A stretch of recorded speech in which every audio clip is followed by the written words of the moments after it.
Assalamualaikum warahmatullahi wabarakatuh. Nama saya Fahmi dari kelas 11 BDP yang berabsen 10. Di sini saya ingin mengerjakan tugas dari pelajaran bisnis online yang dibimbing oleh Pak Sajid, dan materi dari tugas ini adalah konsep dasar membuka toko online.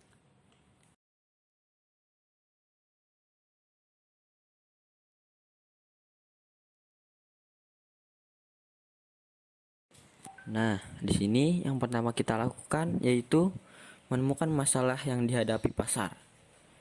Yang pertama itu adalah identifikasi masalah. Ada masalah apa saja yang harus kita hadapi dan harus kita persiapkan. Nah, itu masalah yang harus kita hadapi yaitu yang pertama ada kompetitor, yang kedua ada perkembangan teknologi, yang ketiga ada masalah finansial, dan yang keempat karakter konsumen yang rumit. Dan yang kedua yaitu cari business opportunity, yaitu peluang usaha atau peluang bisnis. Peluang bisnis online yaitu meliputi yang pertama membangun toko online, yang kedua berjualan di marketplace, dan yang ketiga menjual produk yang banyak diminati konsumen dan lain sebagainya. Nah, selanjutnya yang dapat kita lakukan yaitu melakukan dan menerapkan riset pasar. Yang pertama itu yang dapat kita lakukan yaitu ada riset keyword. Nah, tujuan dari riset keyword ini adalah untuk mengetahui topik apa saja yang dicari orang di Google atau internet yang berhubungan dengan blog atau bisnis yang sedang Anda lakukan itu. Nah, yang kedua, cek trending atau cek bisnis apa saja yang tren di media sosial. Itu bisnis apa saja sekarang yang lagi banyak orang jual atau banyak yang membuat bisnis online tersebut.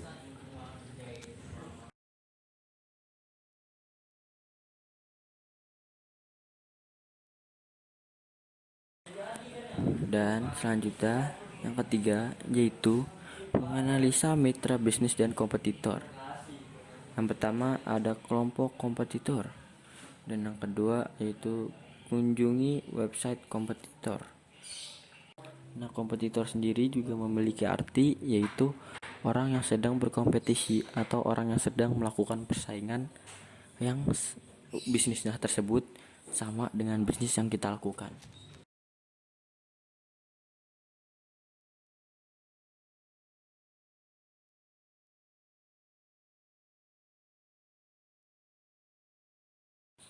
Nah, selanjutnya yang dapat kita lakukan yaitu mencari model bisnis yang relevan.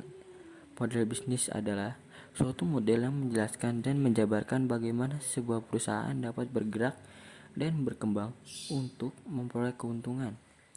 Nah, menurut para ahli juga model bisnis online adalah sebuah model atau gambaran suatu bisnis yang harus ada 3 karakteristik utama, yaitu sesuai dengan tujuan perusahaan, tangguh dan handal, dan mampu memperkuat model itu sendiri. Nah, dari 3 karakteristik utama ini ada beberapa keuntungan yang bisa diperoleh, yaitu yang pertama, perusahaan mampu mengetahui kelemahan pesaing sehingga bisa memanfaatkan peluang dan menutup celah tersebut. Nah, yang kedua, mampu mengubah pesaing menjadi sekutu atau partner dalam bisnis online kita. Dan yang ketiga, membantu perusahaan untuk memperoleh informasi sehingga memudahkan dalam evaluasi model yang didesain dan bisa bersaing dengan perusahaan lain, atau dapat mencari peluang dari usaha yang kita lakukan.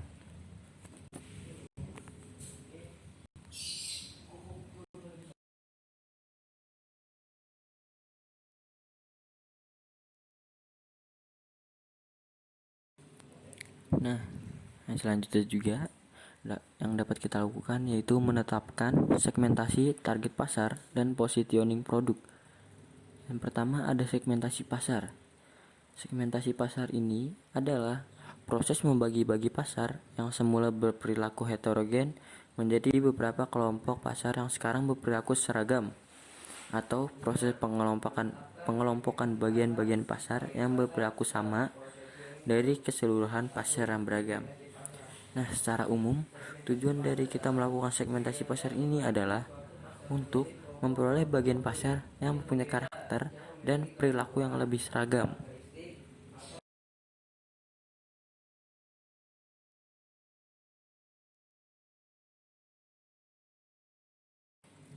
Dan yang kedua, ada targeting pasar. Targeting pasar ini memiliki definisi, yaitu strategi mengalokasikan sumber daya perusahaan secara efektif. 3 kriteria dalam mengevaluasi dan menentukan segmen yang akan ditarget, yaitu pertama, memastikan bahwa segmen pasar yang dipilih cukup besar dan akan cukup menguntungkan bagi perusahaan. Dan yang kedua, strategi targeting itu harus didasarkan pada keunggulan kompetitif perusahaan yang bersangkutan. Keunggulan kompetitif merupakan cara untuk mengukur apakah perusahaan itu memiliki kekuatan untuk mendominasi segmen pasar yang dipilih atau yang akan dilakukan. Dan yang ketiga, ada segmen pasar yang diberi itu harus didasarkan pada situasi persaingannya, yang secara langsung atau tidak langsung, karena itu mempengaruhi daya tarik target segmen.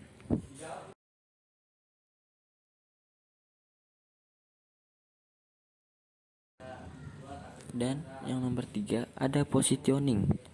Positioning adalah suatu tindakan atau langkah-langkah dari produsen untuk mendesain citra perusahaan dan penawaran nilai di mana konsumen di dalam suatu segmen tertentu mengerti dan menghargai apa yang dilakukan suatu segmen tertentu, mengerti apa yang dilakukan suatu perusahaan, dan dibandingkan dengan pesaingnya.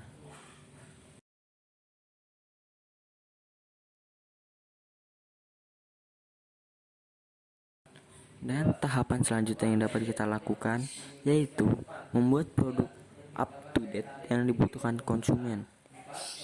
Yaitu yang pertama, ada produk fisik. Produk fisik adalah jenis produk yang sifatnya nyata, berwujud dan dapat disentuh. Contohnya seperti motor, mobil, laptop, televisi, handphone, dan lain-lain. Dan yang kedua, ada produk digital.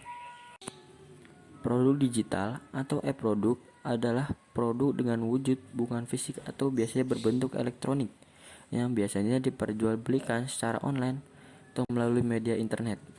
Produk digital disimpan, dikirim, dan digunakan oleh format elektronik serta bentuk jual belinya melalui pemasaran digital, aplikasi, perangkat lunak, game online, tiket elektronik, dan masih sangat banyak. Produk digital saat ini perkembangannya semakin pesat seiring dengan efisiensi dan kepraktisannya bagi konsumen atau bagi penggunanya. Misalnya, e-book bisa menggantikan buku konvensional yang masih menggunakan bahan kertas untuk memproduksinya, di mana bahan dari kertas adalah kayu yang diambil dari pohon-pohon di muka bumi yang dalam jangka panjang akan membuat pohon-pohon semakin habis dan pemanasan global.